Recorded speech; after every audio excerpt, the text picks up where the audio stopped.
What if I told you that you could plant something in your backyard one time, and it would give you food for years, maybe even decades? It sounds insane, right? Most people think gardening is this endless cycle of buying seeds, planting, harvesting, and then starting all over again next year.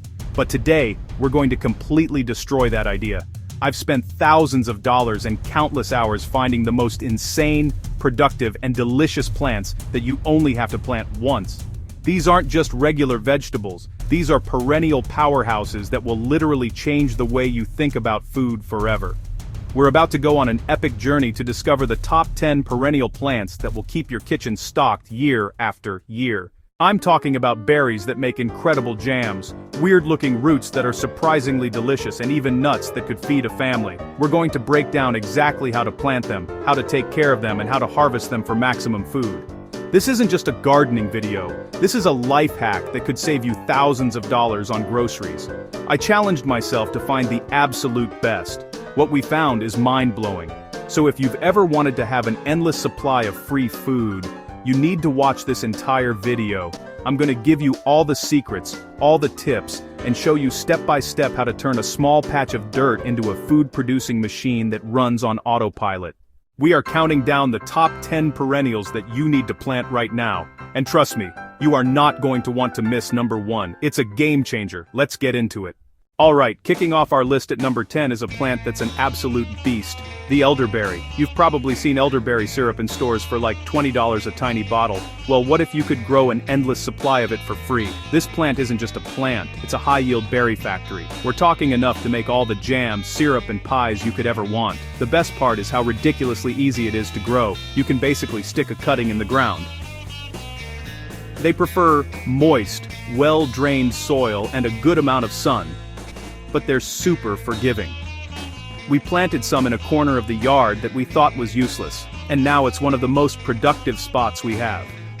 Now let's talk about getting the most out of it.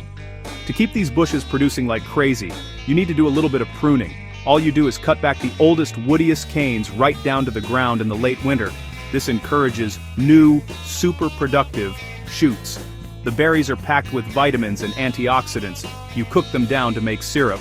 You can make jams, jellies, and even wine. The flowers are edible too. Coming in at number 9 is a plant that is the definition of a long-term investment. Asparagus. When you plant asparagus, you are not planting for this year, you are planting for the next 20 years. A well-maintained asparagus bed can, and will, produce delicious spears every single spring for 2 decades or more. It is one of the most incredible returns on investment you can find in the entire plant world. Now, there is a catch. Asparagus teaches you patience. When you first plant the 1-year-old crowns, for the first 2 years, let the spears grow into tall, ferny plants. Dig a trench about 6 to 8 inches deep and place the crowns. Cover them with just a couple inches of soil. As spears grow, gradually fill in the trench throughout the season. This buries the crown deep. In the magical 3rd year, it's game on. Start harvesting. For 2 months every spring, go out every day or two and cut spears about pencil thickness or larger. Endless, fresh, gourmet asparagus that smokes anything from the store. For max production, feed the bed with a good layer of compost every year after harvest. Plant 1 bed and give your future self thousands of dollars and an endless supply. At number 8, a plant that looks like it came from another planet, rhubarb, thick red and green stalks. Only eat the stalks. The leaves are actually poisonous. Don't put them in a salad. Rhubarb is reliable, a hardcore perennial that comes back bigger every year. It loves colder climates. It needs winter chill. Plant a crown, just a piece of the root. In the 2nd year you can start harvesting. Grab a stalk, give it a little twist and pull. It pops out. It's so satisfying. After a few years, dig the whole thing up in early spring and chop the root crown into pieces. As long as each piece has 1 or 2 buds or eyes, you can replant it. Strawberry rhubarb pie. Rhubarb crumble with ice cream. Bright pink rhubarb jam in jars. Rhubarb sauce poured over ice cream. Rhubarb-infused simple syrup for cocktails. Because it's so tart, you usually cook it with sugar to balance it out. The flavor is totally unique and absolutely addictive. Endless supply, asks for almost nothing, literally clones itself for free. Rhubarb is an easy choice. It's a classic. If you have the space, you need to be growing it. Chapter 4. Okay, Coming in at number 7 is a plant that is so productive its biggest problem is that it's too successful. I'm talking about the Jerusalem artichoke, the sunchoke, not a true artichoke, a species of sunflower. You don't eat the flower. You eat the tubers underground. We planted a handful in a small patch, and by year's end, we dug up a wheelbarrow full. The yield is off the charts. These tubers look like a cross between a potato and a piece of ginger root. They're knobby and weird looking, but they have a fantastic flavor when you cook them. They taste kind of nutty and slightly sweet, with a texture similar to a water chestnut. You can roast them, boil and mash them, slice them thin for salads, or make a creamy soup. They are incredibly versatile and a great alternative to potatoes, especially since you never have to replant them. You just leave a few in the ground when you harvest, and they will sprout next year.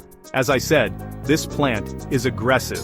If you just plant it in your garden bed, it will spread, and possibly the world, so you have to contain it.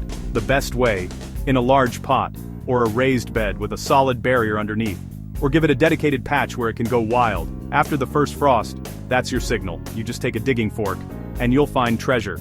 You can harvest them as you need them all winter long, as they store perfectly, right there, in the cold ground. Chapter 5. Get ready, because number 6 is not for the faint of heart. We're talking about horseradish.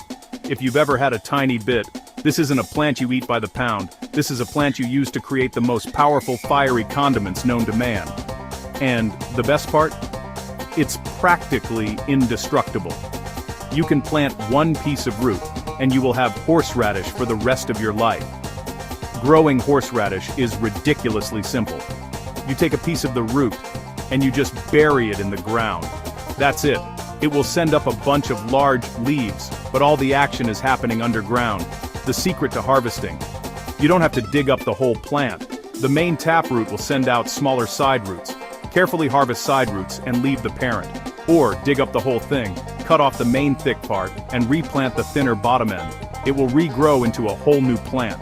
It's an infinite root hack. Making your own prepared horseradish is a game changer. Peel, chop, and process with water and vinegar, and do it in a well-ventilated area. It's incredible with roast beef, in cocktail sauce, or mixed into mashed potatoes.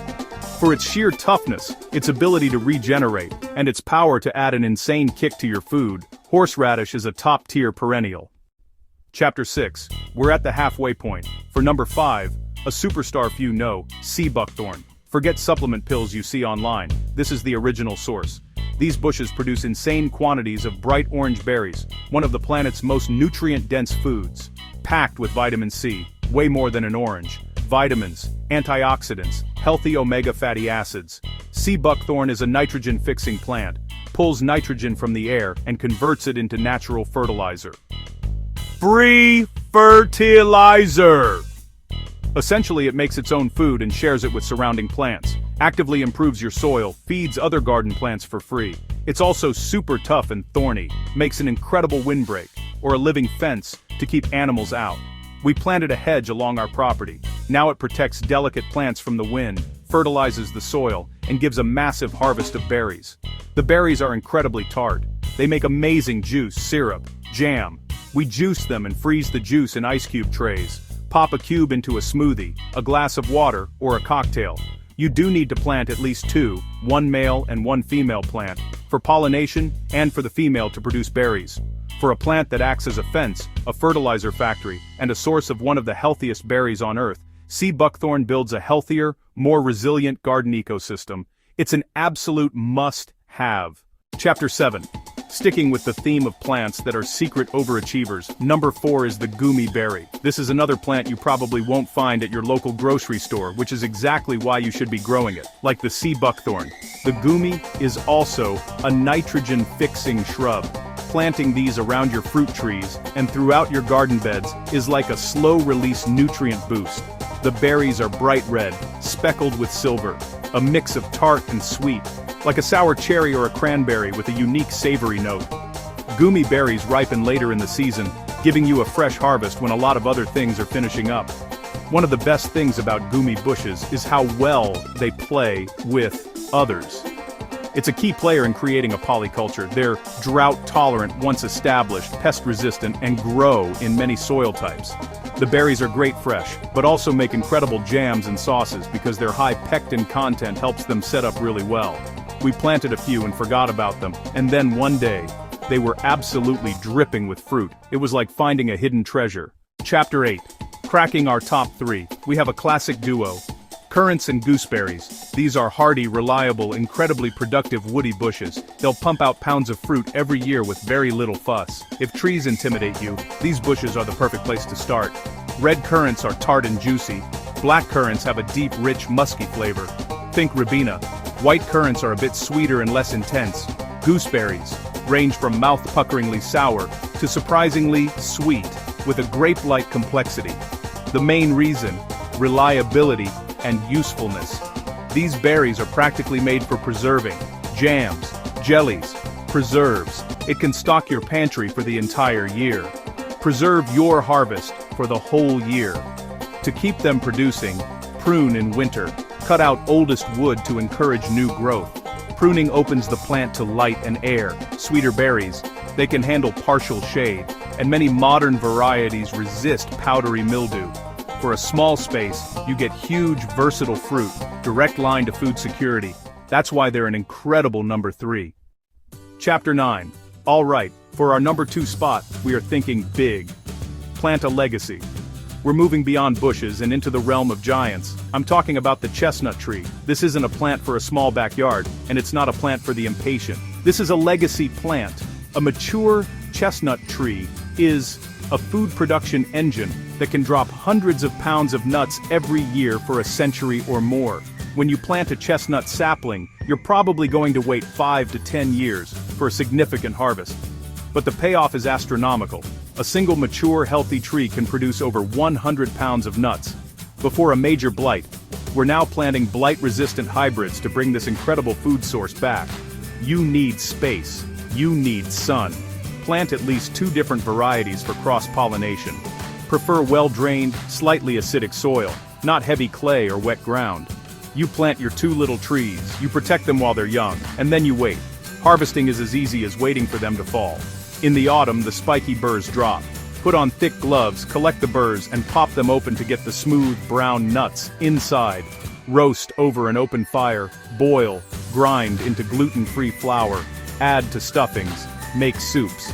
They're starchy and slightly sweet, more like a potato than an oily nut. Planting a chestnut tree is one of the most powerful things you can do to create true, long-term food security. Chapter 10. We have made it to number 1. We've seen plants that give you berries, tubers, roots, nuts. But the most important, the number 1 spot goes to permanently planted perennial legumes, perennial peas, groundnuts, certain varieties of lupin. These aren't just plants, they are the foundation of a truly sustainable, self-sufficient garden ecosystem. They build soil, sea buckthorn, goumi. They are nitrogen fixers. On another level, they are the workhorses of the garden. They pull nitrogen from the air and pump it into the soil, creating rich, dark, fertile earth. They are the engine of fertility. Every other plant will grow better near them.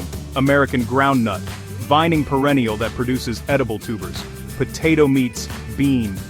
Delicious, high in protein. While growing, roots form nodules packed with nitrogen-fixing bacteria. You harvest, and the soil gets richer, a positive-sum game. Integrate them into a full polyculture system. Don't plant a row of peas.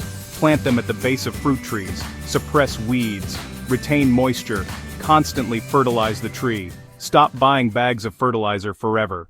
Lupins, clovers, forage for animals and attract beneficial insects, cornerstone species supporting a web of life, permanent patches, so a garden that takes care of itself. Build a resilient, low-input, high-output system that gets more fertile every year. You're not just a gardener anymore, you're an ecosystem designer. That is why they are, without a doubt, the most important perennial you can plant.